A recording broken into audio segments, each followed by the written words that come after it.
তো আমি কাঁকড়া কিন্তু সুন্দর করে কেটে পরিষ্কার করে দিয়ে নিয়েছি। আর দেখুন কিছু ছোটো কাঁকড়া কিন্তু এভাবে বেছে নিয়েছি, এগুলো শাকের ভিতর দেবো। শাকের ভিতর যেহেতু ছোটো মাছ হলে ভালো হয়। আর এই যে গিলো কিন্তু পরিষ্কার করে দিয়েও নিয়েছি।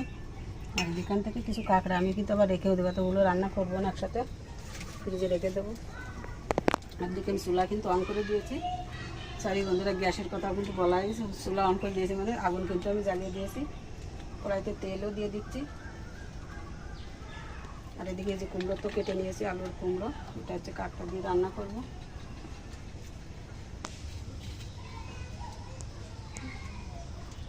তো আমি যে কাঁকড়া এখন লবণ দিয়ে দিচ্ছি,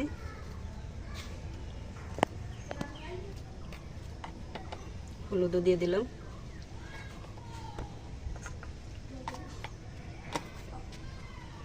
এখানে নিচ্ছি মাছের সাথে ভালো করে।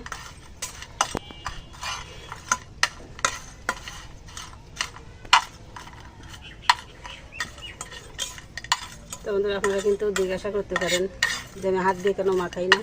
তো দেখুন মাছ কেটে কিন্তু আমি সাবান দিয়ে হাতটা পরিষ্কার করে নিয়েছি, এই জন্য কিন্তু দ্বিতীয়বার লাগাতে চাচ্ছি না। এই জন্য কিন্তু খুন্তি দিয়ে বা চামচ দিয়ে আমি মাখিয়ে নিলাম। হয়ে গেল মাখানো, একটু গরম হয়ে গেছে। এখন আমি ফোড়নে দিয়ে দেবো তেজপাতা,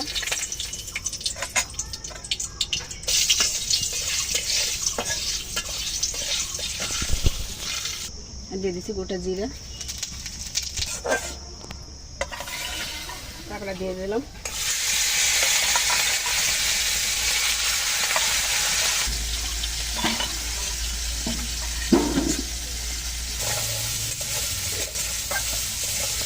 কাঁকড়াগুলো ভালো করে ভেজে নেব।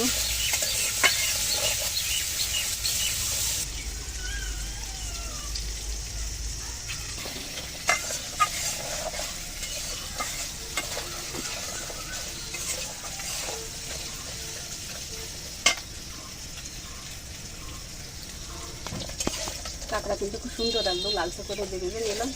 এখন আলুগুলো দিয়ে দিচ্ছি আগে।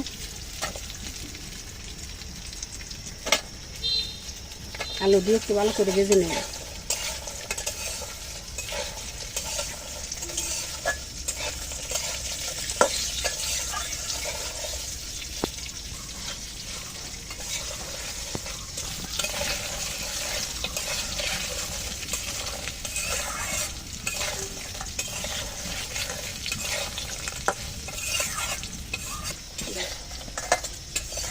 কাঁকড়া দিয়ে আলু দিয়ে সুন্দর করে ভেজে নিলাম। এখন দিয়ে দিচ্ছি কুমড়োগুলো,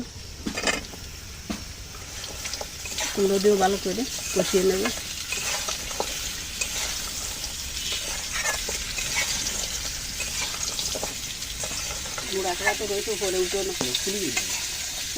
রাঁধতে কত সময় লাগতে পারে?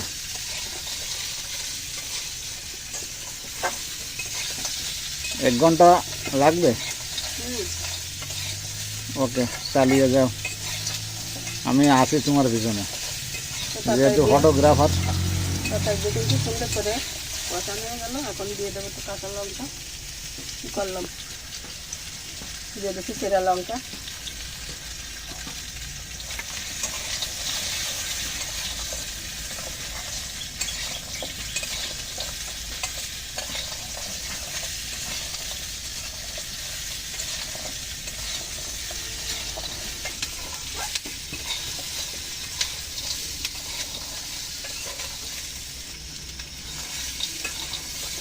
মাছ তরকারি সুন্দর করে কষানো হয়ে গেল।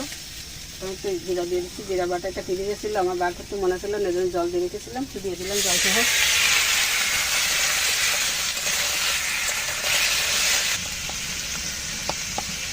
হলুদ দিয়ে দিলাম তরকারির সাথে।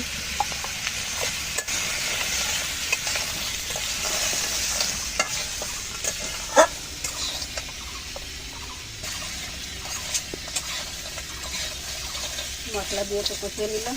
এখন দিয়ে দেবো এখান থেকে একটু গিলু,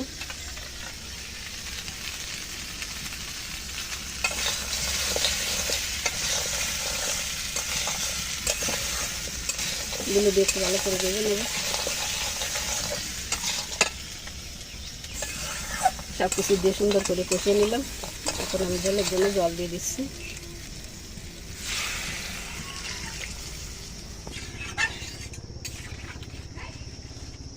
সুন্দর জাল উঠে গেছে। আমি এখন দিয়ে দিচ্ছি পরিমাণ মতো লবণ।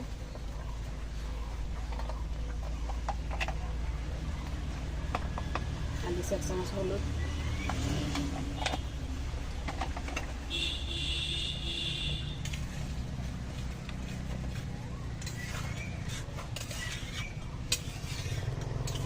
সুন্দর করে মিশিয়ে নিলাম।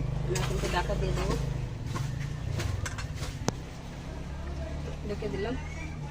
তো বন্ধুরা রান্না হতে হতে দেখুন আমি কিন্তু কিছু জিরা গ্যাসের উপর ভেজে নিয়েছি ঘরের থেকে, আবার যাচ্ছে এগুলো শিলপাটা আমি বেটে নেব। ততক্ষণ আপনারা আমার সাথে থাকুন আর আমি এগুলো গুঁড়ো করে নিয়ে আসি।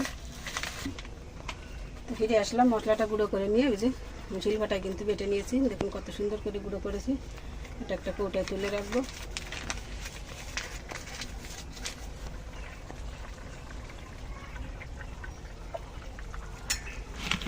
তো রান্না কিন্তু প্রায় হয়ে গেল, সব তরকারি কিন্তু সিদ্ধ হয়ে গেছে। দেখুন আলুটা দেখলেই কিন্তু বোঝা যাবে, দেখুন গলে গেছে।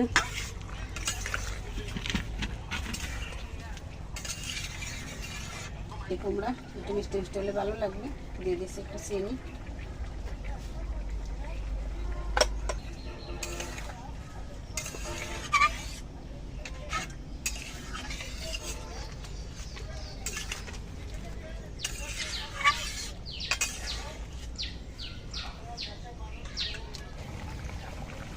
রান্না কিন্তু হয়ে গেল।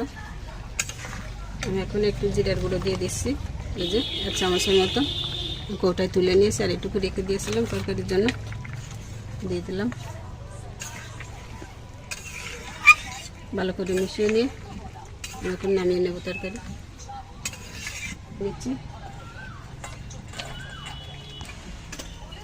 আবার তেল দিলে কি শাক রান্না হবে? আচ্ছা বন্ধুরা হয়ে গেল কিন্তু এই যে কাঁকড়া দিয়ে আলু আর মিষ্টি কুমড়োর সুন্দর একটা রেসিপি। তো কেমন লাগলো আপনাদের কাছে কমেন্টসে জানাবেন কিন্তু, আর ভালো লাগলে চ্যানেলটিকে সাবস্ক্রাইব করে রাখবেন। তো চলুন এখন আমরা শাক রান্নাটা করে নিই। কড়াইতে তেল দিয়েছি, তেল গরম হয়ে গেছে।